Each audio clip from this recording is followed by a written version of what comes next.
ربي أعوذ بك من همزات الشياطين وأعوذ بك ربي أن يحضرون بسم الله الرحمن الرحيم رب اشرح لي صدري ويسر لي أمري واحلل عقدة من لساني ويفقهوا قولي ربي زدني علما بسم الله الرحمن الرحيم سلام عليكم طبتم مباركة بسم الله الرحمن الرحيم গত পর্বে আমি আপনাদের সাথে আলোচনা করেছিলাম পবিত্র কোরআনে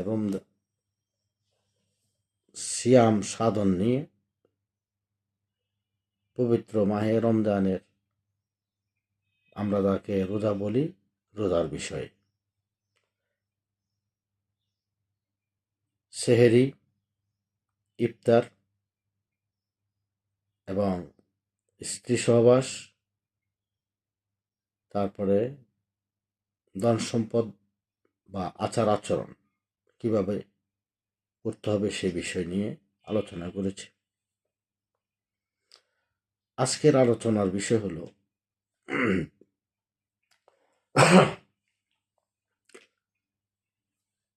এই যে আয়াতগুলো পাঠ করলাম,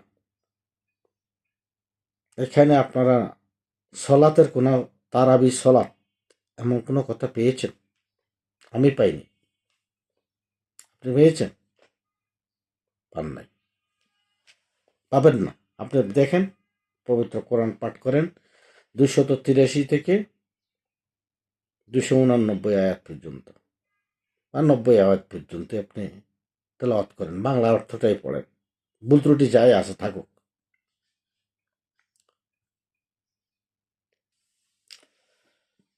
এবার রমজান সমাগত, আমি আমার যারা দর্শক শ্রোতা আছেন তাদের প্রতি আমি বিশেষ একটা অনুরোধ করতে চাই।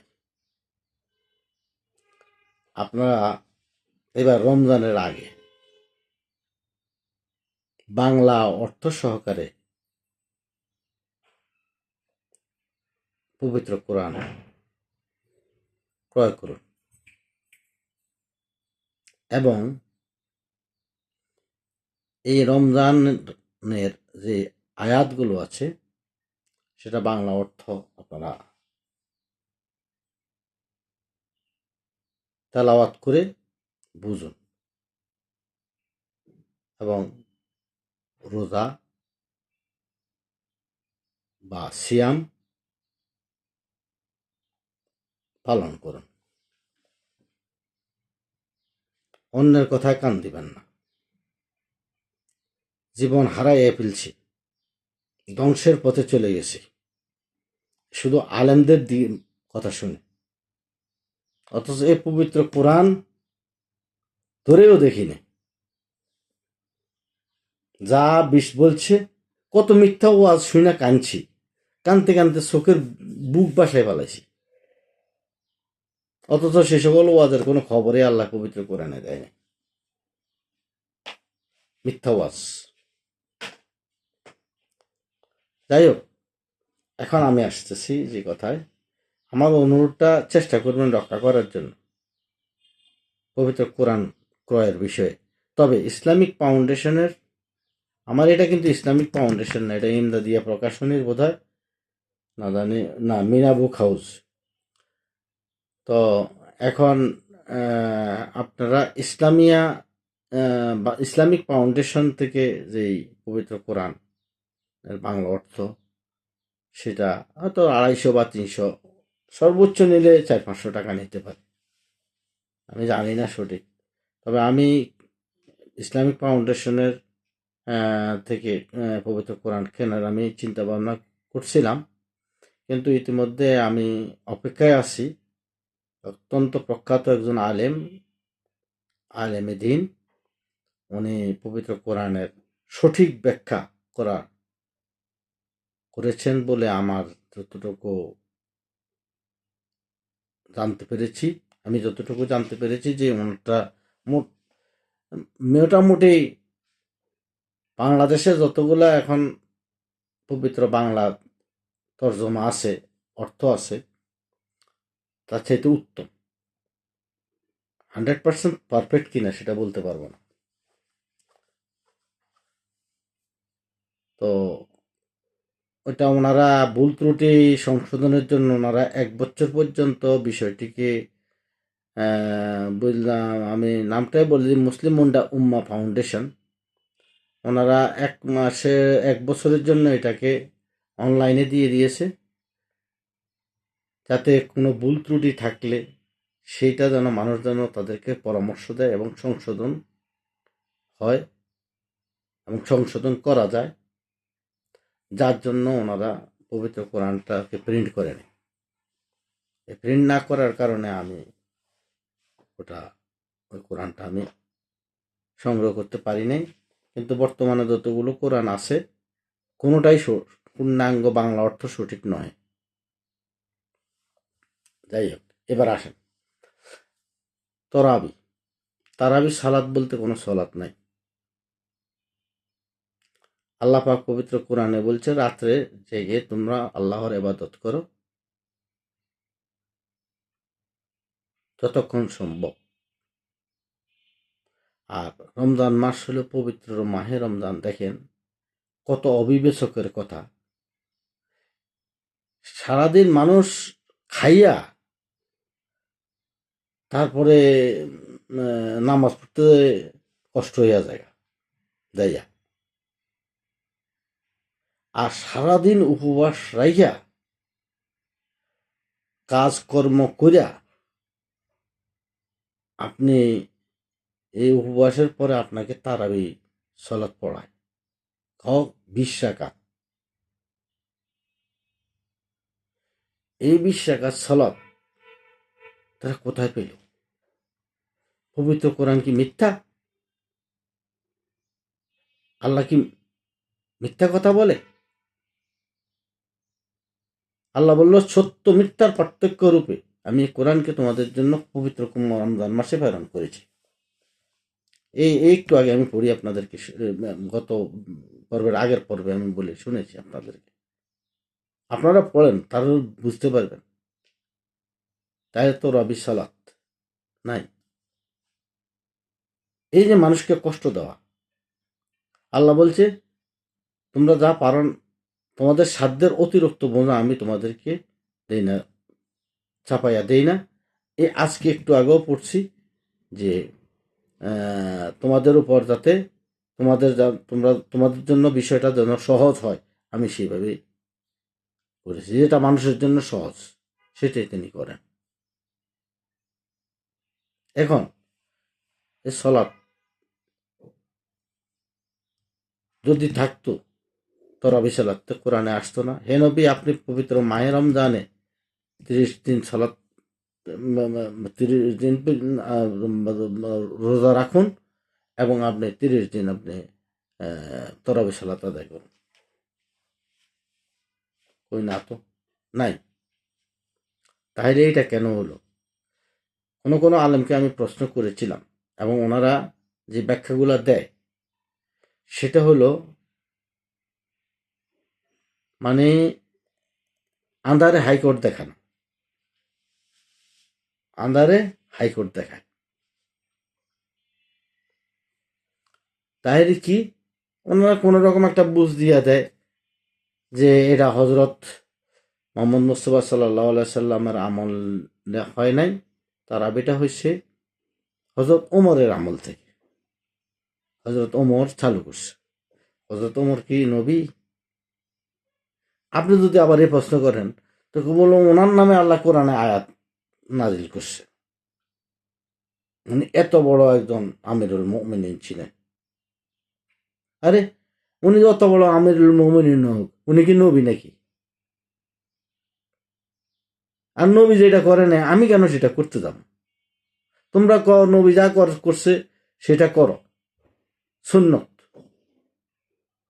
আর যখন নবী যখন তারা পড়ে নাই, তাহলে নবী সুন্নত কাজ করছে, তারা পড়ে নাই, তো তোমরা এটা পড়ো কেন বা আমাদেরকে পড়াও কেন?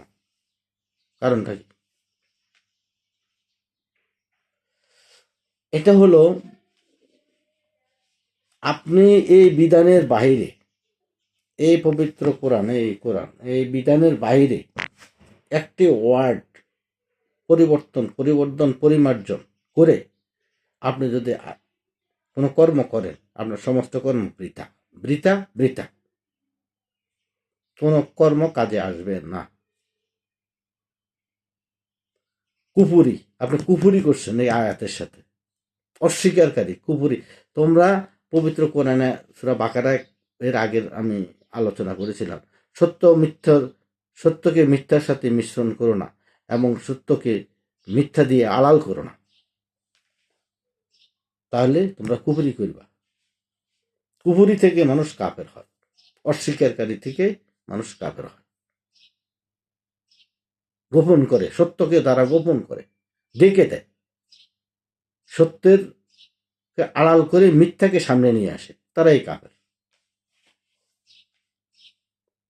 তাহলে পড়ান সলাৎ, তারাবি সলাৎ আমরা পড়েন, না পড়েন এটা আপনার ব্যক্তিগত বিষয়। আমি আপনাকে বলবো না, নিষেধ করবো না ভাই আপনি তারাবি সলাৎ পড়েন না, পড়লে আপনার গুনাহ হবে বা সওয়াব হবে, আমি এটা বলবো না। তার কারণ আমি আলোচনা করতেছি কোরআন, অতএব কোরআনে যেটা নাই সেটা আমি আপনাকে জানাইছি। করা না করা, ইচ্ছা অনিচ্ছা সব আপনার, আমার উপর দাসা পাবেন না। তবে পবিত্র কোরআনে তরাবি সম্পর্কে নাই, হাদিসেও নাই। তাহলে এটা প্রবর্তন হলো কিভাবে? হাদিসের নাই, আমি কিন্তু হাদিস পড়ি নাই, আমি হাদিস ওলাগত থেকে শুনছি হাদিসে নাই। যারা হাদিস পড়ছে তারা বলছে আমাকে। এখন আমার একজন খুব পছন্দের আলেম ছিল, আমি ওনার কাছ থেকে যে ব্যাখ্যাটা শুনছি, শুনে আমি হতবাক হয়ে গেছি। ওনার মতন একজন প্রখ্যাত আলেম, উনিও সেখানে আড়াল করে, কথাকে আড়াল করতেছে। উনি বলে যে হযরত ওমর উলিল আমর, অতএব উনি নির্দেশ দিলে সেটা পালন করতে হবে। উনি কি আল্লাহ? তাহলে এটার উদ্দেশ্য হলো আলেম সাহেবেরা এই রমজান মাসে সারা বছর বসে থাকে এই শুধু রমজানের তরাবি পড়া কিছু টাকা ইনকাম করার জন্য। এই ইনকামটা তাদের এই রমজান মাসেই বেশি হয়। অতএব এটা করতে গেলে লক্ষ লক্ষ হাফেজ, লক্ষ লক্ষ হাফেজ মাওলানা তারা অর্থ কষ্টে পড়বে, অর্থ আদায় মানে তাদের ইনকাম বন্ধ হয়ে যাবে। এই জন্য কোনো মাওলানা সাহেবেরা এটার বিরোধিতা করে না। দেখেন, আমি একটা উদাহরণ দিই। যখন আমি জব করেছি, চাকরি করেছি, গ্রামের বাড়িতে গেলে কোনো কাজে যদি আমি আটকা পড়ে যেতাম, তখন একজন ডাক্তার থেকে একটা সার্টিফিকেট নিয়ে আসতাম যে আমার জ্বর ছিল, আমার আমসা ছিল ইত্যাদি, যে কোনো একটা প্রবলেম সেখানে উল্লেখ করিয়া একটা সার্টিফিকেট নিয়ে আসতাম। ডাক্তার লিখতে 7 days রেস্ট। এটা যখন আমাদের এখানে আনতাম, অফিসে জমা দিতাম, এটা যে বুয়া, এটা যে মিথ্যা, এটা সবাই জানে। কিন্তু কিছুক্ষণ কিছু বলার নাই, আইন করে দিছে এটা, মানে এটা আইনে পরিণত হয়েছে সবার জন্য। এবং এই সার্টিফিকেটটা, আমি যে সার্টিফিকেটটা গ্রাম থেকে সংগ্রহ করে নিয়ে আসছি 7 দিনের ছুটি, এটা আবার আমাদের সংস্থার যে ডাক্তার দ্বারা এটা সার্টিফাই করাইতে হয় যে হ্যাঁ এটা ঠিক আছে। অথচ সেই ডাক্তার নিজেও জানে এটা আমি ভুয়া আনছি, এই সার্টিফিকেটটা ভুয়া, এই ডাক্তার জানে। আমি তখন এটা রহস্য উদ্ঘাটন করার জন্য ডাক্তার তো জানে যে এই যে যারা এগুলো আনে সব বুয়া, তা ডাক্তার সার্টিফাই করে কেন? তাহলে তো মানুষ সতর্ক হয়ে যেত যে না আমি আর এই কাজ করবো না, সময় অফিসে চলে আসবো। তার কারণ হলো ডাক্তারের বিরুদ্ধে কলম ধরে না। ডাক্তার যা লেখছে, মিথ্যা লেখলো এটা সত্য, আর সত্য লেখলো এটা সত্য। ওই ডাক্তারের বিরুদ্ধে কোনো কলম ধরে, এটা তাদের মূল শিক্ষা।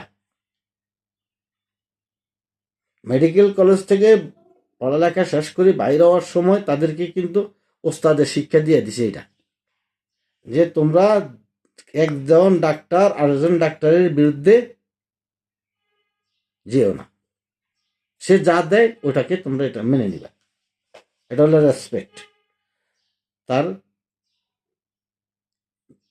পেশার আরেকজন লোককে সে সম্মান প্রদর্শন করা।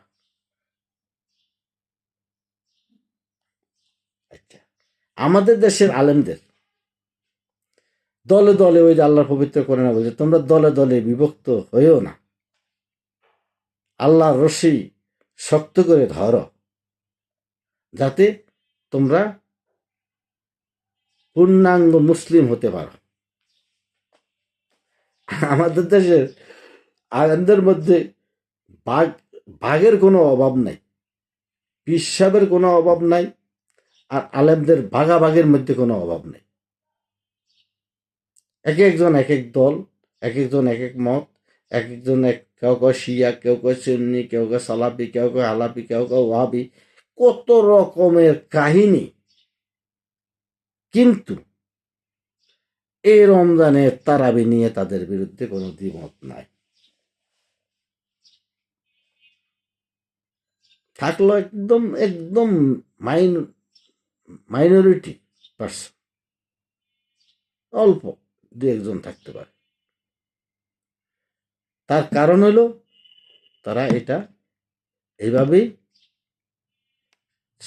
তাদের ওস্তাদদের শিক্ষা, তোমরা এটা নিয়ে কোনো বিতর্কে যাইবা না, কেউ অন্য বিষয় করো, কোরআন ফালাই দিয়ে হাদিস মাথায় লই আনো, কোনো সমস্যা নেই। কিন্তু তারাবিতে বছরে একবার তারাবি নামাজ হবে, এটাতে ছেলেপেলেরা কিছু আয় ইনকাম আছে, করবে, তোমরা এটাতে কোনো বাধা দিও না, কেউ কারো বিরুদ্ধে যাইও না। এই ঘটনাটা সেটা। একটা গল্প দিয়েই শেষ করি কথাটা। একসময় আমরা যখন ছোট ছিলাম তখন মানুষ লেংটি পড়ত। লেংটি অবশ্যই চিনেন, এখানে মাথার মধ্যে কাইতন বাইন্দা ছোট্ট কাপড়ের গামছার মতন এত বড় টুকরা কাগজে নিয়ে পাশা দুই টিয়া বাইরেই থাকতো, আর সব খালি। এটা হিন্দুরা পড়তো, হিন্দুদের দেখা দেখা মুসলমানরা পড়তো। আমরা পাইছি অল্প অল্প কয়েকদিন পাইছি। এখন তো পোলাফাইন্ডে ড্রাইভার পড়াইলে ড্রাইভারের তো একটা সৌন্দর্য আছে, মানে পাশা দেখা যায় না, কিন্তু ওই লেংটি পড়লে পাশাও দেখা যেত, শুধু পুরুষাঙ্গটা লজ্জাস্থানটা ঢাকা থাকত। কাইত তো এটা নিয়ে আমাদের দেশে একটা তর্ক বিতর্ক আলেমদের মধ্যে অনুষ্ঠিত হয়েছে সম্ভবত, যে তখন হিন্দু জমিদারদের আমল ছিল, এটা হিন্দুরা পরে বেশি। এখন মুসলমানরা সাহস করে কইতে পারে না যে তোমরা মুসলমানরা লেংটি পড়িও না, তাহলে হিন্দুরা যদি আবার তাদের উপর খেপা যায়। এখন তার জন্য কি করলো,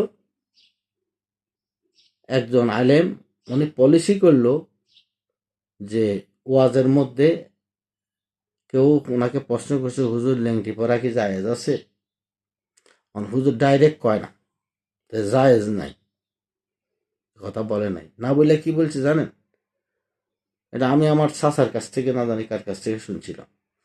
বলছে যে কাইতান পরা যায় না, কাইতন মানে এই জন্য সুতলি একটা বানতে আন দেয়া, এ কাইতন পরা যায় না।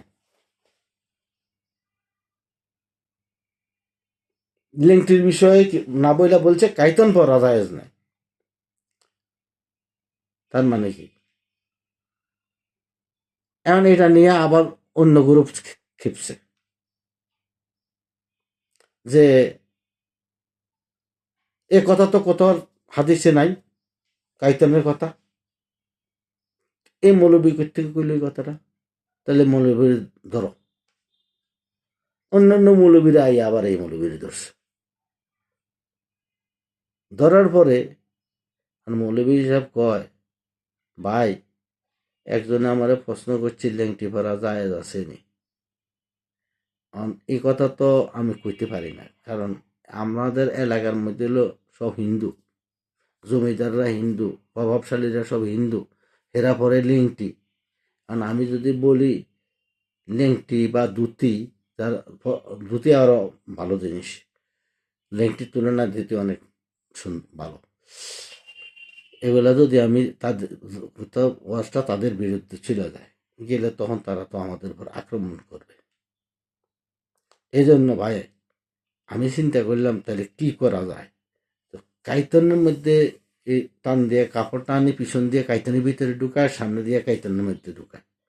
তা আমি চিন্তা করলাম কাইতন যদি না থাকে তাহলে লেংটি তো আর করতে পারবো না, তখন হয় ধুতি পরা লাগবো, আর না হলে লুঙ্গি পরা লাগবো, আর না হলে পায়জামা পরা লাগবো।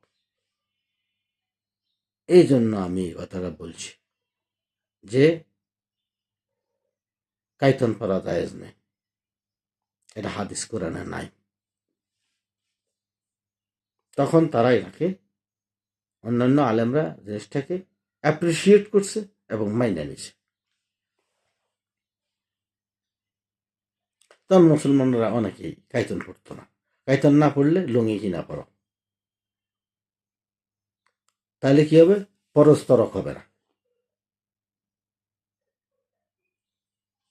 আচ্ছা, এখন এই আলোচনাগুলো করলাম কি জন্য করলাম? তরাবি, এই তারাবের বিষয়টা ঠিক ওই আমার এই যে একটু আগে আপনাদের সাথে যে গল্প, ডাক্তারি গল্পটা করছি, আর এই যে ইয়ের গল্পটা করলাম, পরবর্তী কাইতনের গল্পটা করলাম লেংটির, অনেকটা তারা এই বিষয়টা, এই তারাবির বিষয়টা যদিও কোরআনেও নাই হাদিসেও নাই, তারা এই বিষয়টাতে একমত, কেউ কারো বিরুদ্ধে যাবে না। তাইলে আপনি যে তারাবিটা পড়লেন, আল্লাহর কথা যে আল্লাহ যেখানে আপনাকে তরাবি সলাৎ করার ব্যাপারে কোনো নির্দেশনা প্রদান করে নাই, সেটা তো আপনি অমান্য করলেন। আবার কি করলেন, রোজা কষে রাত্র পর্যন্ত রাখতে আপনি সন্ধ্যার সময় রোজা ভাঙিয়ে ফেলাইলেন, এই আর একটা কাম করলেন। আর সাহাবাগ আমলে তো করছে স্ত্রী সহবাস, আচ্ছা যাক এটা তো এবার নিষিদ্ধ হয়েছে, আবার ক্ষমাও করে দিছে আল্লাহ। আর কি সৎকর্ম করতে বলছে, অন্যের সম্পদ গ্রাস করা, একটা আয়াত দিয়ে শুধু একটা অর্থই বোঝায় না। এই যে বলা হয়েছে যে তোমরা অন্যের সম্পদ গ্রাস করো না, গ্রাস শব্দটা হলো শুধু একজনের জায়গা দখল করা, খাওয়া, এটা, বা একজনের টাকা নিয়ে খাওয়া, অনেক বিষয়ের উপরে গ্রাস করা। মানে গ্রাস করার অর্থটা অনেকভাবে ব্যাপক, ব্যাপক অর্থ, বিভিন্ন স্থানে যাইয়া সেটা বিভিন্ন ভাষার সাথে সামঞ্জস্যপূর্ণ হয়। তো এখন তাইলে কি রাখলাম, খামাখা না খাইয়া সারাদিন উপবাস থাইকা বোর মেজাজ গরম করিয়া বোর লগে ঝগড়া করতেছি, খিদায় তো মাথা ঠিক নেই, অথচ অফিসে যাইয়া আকাম করতেছি, মিথ্যা কথা বলতেছি। ওই যে ঘুষ সুদ হারাম, এই যে ব্যবসায়ীরা, আমরা হালাল ব্যবসায়ী, আল্লাহ ইসলামকে বলেছে, ইসলাম পবিত্র কোরআনে আল্লাহ বলেছেন আমি ব্যবসাকে করেছি হালাল আর সুদকে করেছি হারাম, অতএব তোমরা ব্যবসা করো। কি ব্যবসা? ওজনে কম দেওয়া? কি ব্যবসা? জিনিসের দাম বাড়াইয়া বিক্রি করা? এক মাসে পুরো বছরের লাভ করে নেওয়ার কথা বলছে? হ্যাঁ, হিসেব করে দেখেন, আমরা যারা চাকরি করছি আর যারা করতেছেন আর যারা ব্যবসা করতেছেন, সৎকে দেখান।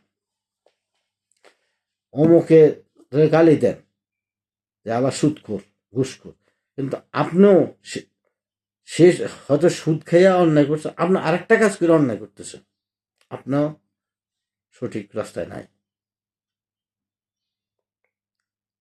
অমুকের এই মন্ত্রী মিনিস্টারদেরকে আপনারা গালি দেন, কিন্তু আপনার মন্ত্রী মিনিস্টারের জায়গায় যদি আপনি থাকতেন আবার তার থেকে বেশি করতেন।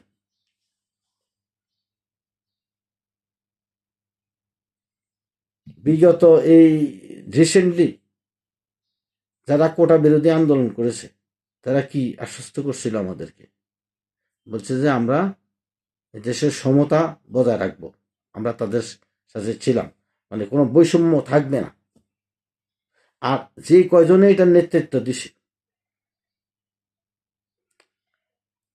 আজকে তারা কয়েকশো হাজার হাজার কোটি টাকার মালিক। কিভাবে সম্ভব? এতদিন আপনারা কি বলছেন? অমুক খারাপ তমুক খারাপ, এই খারাপ সেই খারাপ, আমরা দেশের জন্য কিছু করব। আমরাও আশ্বস্ত হয়েছি। আমাকে ফলাবাইন স্কুল কলেজ সব বাদ দেওয়া যায়, রাত নাই দিন নাই 24 ঘন্টা সেখানে পড়ে দিছে। আমার ফলাবাইন না যাক, মানুষের ফলাবাইন তো গেছে। তাহলে প্রতারণা কাকে বলে দেখছেন তো? না দেখেন নেই এখনো, নাকি দেখার বাকি এখনো আছে? এটার নাম মুসলিম না, এটার নাম ইমানদার না, এটার নাম মুমিন না, এটার নাম মোত্তাকি না। আমরা কেউ মুমিনও নাই, মোত্তাকিনও নাই, মুসলমানেও নেই। যে পূর্ণাঙ্গ কোরআন মেনে চলবে, আদেশ এবং নিষেধ, সে হলো মুসলিম, সে হলো ইমানদার, সে হলো মোত্তাকি। মানে মোত্তাকি, ইমানদার, তারপর দেয়া মুমিন, মুসলিম, মুহসিনিন, মুরসালিন, তাহলে প্রত্যেকের আলাদা আলাদা। যে যত ভালো কাজ করবে সে তত পদোন্নতি লাভ করবে তার পদের পাশে। যেমন মালা উলা পাশ করলে কয় মৌলবী, মানে উলা এই পর্যন্ত পড়ছে সে মৌলবী। আর টাইটেল পাস করলে টাইটেল পাস করলে কয় মাওলানা। বুঝছেন বিষয়টা? বুঝতে পারছেন? তার মোত্তাকি থেকে আপনি ইমানদার, ইমানদার থেকে আপনি মুসলমান। মমিন কিন্তু খুব ছোট পদ, মমিন বড় পদ না। আমার আমার কোরআনের আলোকে আমি বলছি, এর আগে আমি এটা ব্যাখ্যা করছি। অতএব ভাই, জীবন তো পার করে দিলাম, 16 আনাই মিশা। ওই যে মাঝি আর বাবু, আর মাঝির একটা কবিতা না জানি কি পড়ছিলাম, বাবু কইল, বাবুরে কইল আপনার 16 আনাই মিশে। আপনি যখন সাঁতার জানেন না তখন 16 আনাই মিশে। আপনি যখন কোরআন জানেন না আর আমি যখন কোরআন জানি না, আমাকে 16 আনাই মিশা, আমাদের 16 আনা মিশা। হুজুররা যা বলে সম্পূর্ণ অধিকাংশই কোরআন বিরোধী। তাহলে কোরআন দরকার কি? আপনি কোরআনের দাবিদার কেন? সর্বশেষ কথা বলতে চাই, যেই কোনো ধরনের মুসলমানকে জিজ্ঞাসা করবেন, তুমি কোরআন মানো? হ্যাঁ মানি। 100% মানো? হ্যাঁ মানি। কিছুক্ষণ পরে যখন আপনি বলবেন ভাই আপনি যে এই কাজটা করছেন এটা তো কোরআন বিরোধী, সে সাথে সাথে আপনাকে উত্তর দিবে। আমি হাদিসে আছে না, আকাম করার জন্য হাকিম হাদিস বানাই দিছি, আকাম কুকাম করার লাইয়া মানুষের তৈরি। আমি হাদিস সম্পর্কে আমি মন্তব্য করতে চাই না। আমি একজনকে বললাম একদিন, ভাই আপনি যে কাজটা করছেন এটা তো কোরআনে নাই, এটা তো কোরআন বিরোধী কাজ। সে আমার উপরে বয়স্ক লোক এমন ক্ষিপ্ত হইল, এই মিয়া আপনি করতে নাইছেন, আপনি না হাদিসে আছে না? আমি তখন প্রশ্ন করছি কোরআন বড় না হাদিস বড়? কথা বলেন, কথা বলেন। বাস, আলহামদুলিল্লাহ, আর কোনো কথা নেই। তাহলে আমাদেরকে কোনো আলেম সাহেবেরা এই কোরআনের ভিতরে কি আছে এটা জানতেই দেয় না।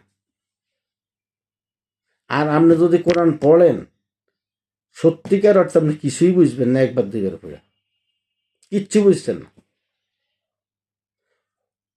কয়েকবার আপনাকে পড়তে হবে, বুঝে বুঝে বুঝে বুঝে কেন এই কথাটাই কথাটা জায়গা তাইল রইল।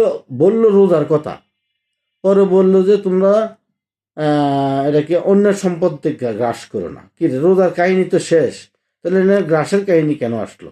এটা একটু অসঙ্গতি মনে হয় না বিষয়টা?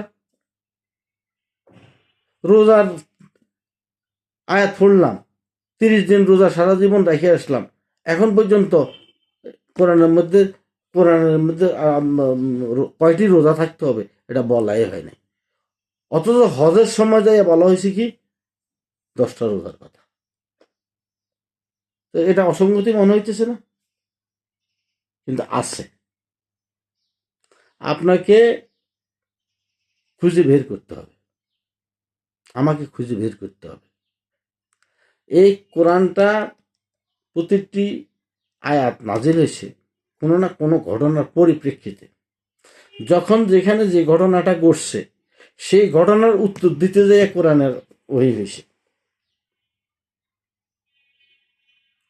যার জন্য আপনি এক জায়গায় পাইবেন এই কথা, আরো জায়গায় যাইয়া এই কথার উত্তর আরো জায়গায় যাইয়া পাবেন। আশা করি ব্যাপারটা বুঝতে পারছেন। অতএব কারো উপর নির্ভর করবেন না।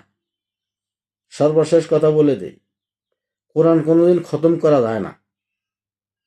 কোরআন খতম বলে না, খতম মানে কি শেষ করে দাও, শেষ। কোরআন শেষ না, কোরআন কিয়ামত পর্যন্ত প্রতিষ্ঠিত। এই যে এই কথাগুলো কোরআনের সাথে আপনি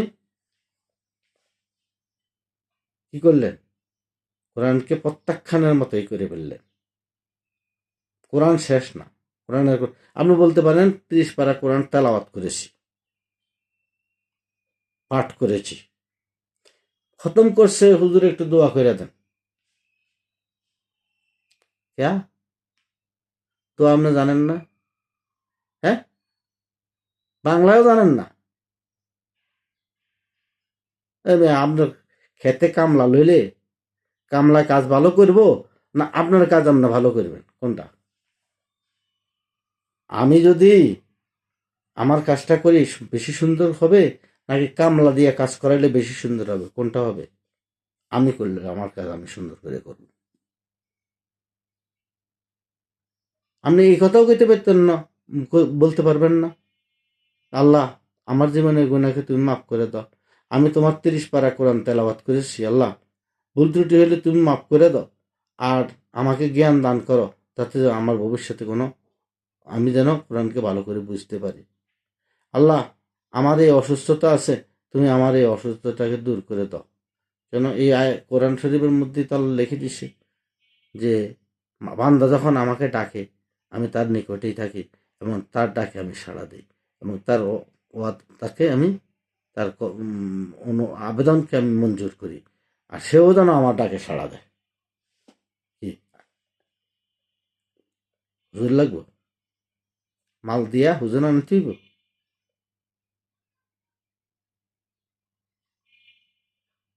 আমাদের ভুলটা কোথায়? নিজে বিবেচনা করেন। অতএব ভাই, আমার কথা আপনারা অসন্তুষ্ট হবেন না, রাগ করবেন না। মসজিদের মিম্বারে যে ওয়াজ হয়, ধমক দেওয়ার অধিকার কারো কারো নাই। মসজিদের মধ্যে যে চিৎকার করে, রাসূল সাল্লাল্লাহু আলাইহি সাল্লামকে আল্লাহ বলছে, আপনি কাফেরদের সাথে নম্র ব্যবহার করুন, আর মানুষের সাথে, আর আপনার সাথে যারা সাহাবা আছে তাদের প্রতি বিনম্র থাকুন।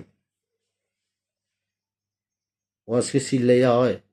ধমকাইয়া ওয়াজ হয়? কি লইয়া ওয়াজ করেন?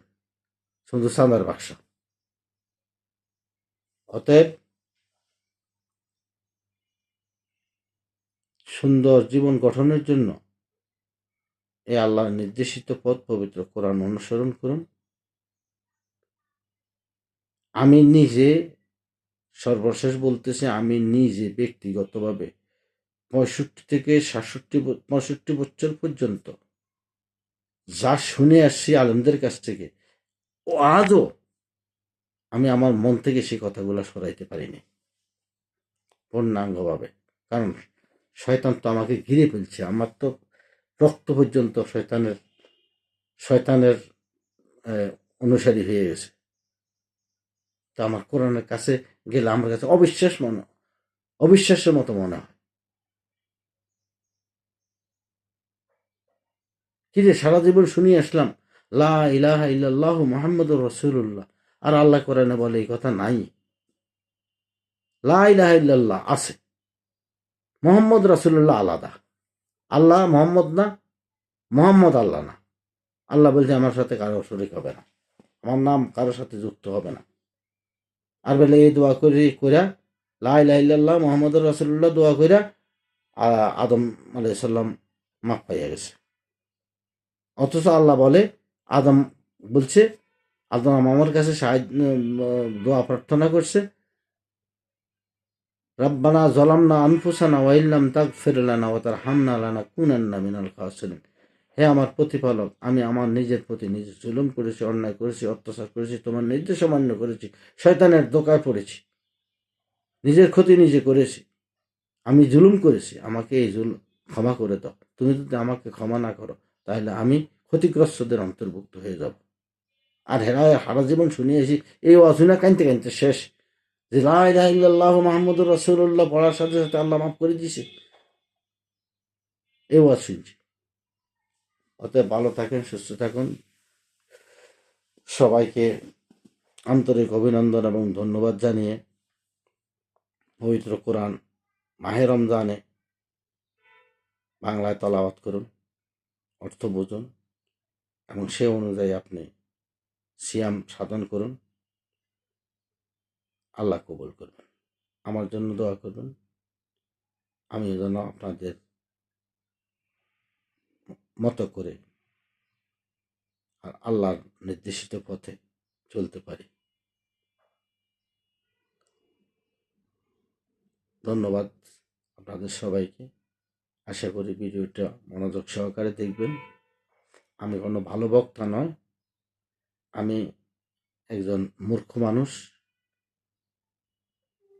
একটু আলোচনা করে নিজের জীবনের যে বোঝা, গুনার বোঝা একটু হালকা করার চেষ্টা করতেছে, আর কিছু না।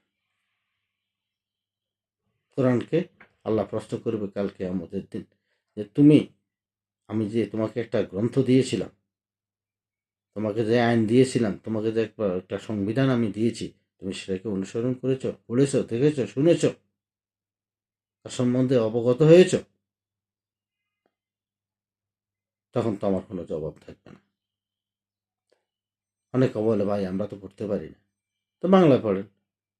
যদি বাংলা না পড়তে পারেন তাহলে আপনি আরেকজনের কাছে সেটাকে লেসন নেন, সমস্যা কি? সবাইকে আমার আন্তরিক অভিনন্দন এবং শুভেচ্ছা জানিয়ে সালামুন আলাইকুম। দেখা হবে আগামী পর্বে পবিত্র কোরআন নিয়ে অন্য কোনো বিষয়ে আলোচনা করব ইনশাল্লাহ। তবে হজ নিয়ে আলোচনা করতে পারি পবিত্র কোরআনের আলোকে, সেটা আপনাদেরকে পরবর্তীতে ইনশাল্লাহ আপনারা পরবর্তীতে জানতে পারবেন ইনশাল্লাহ। সালামুন আলাইকুম।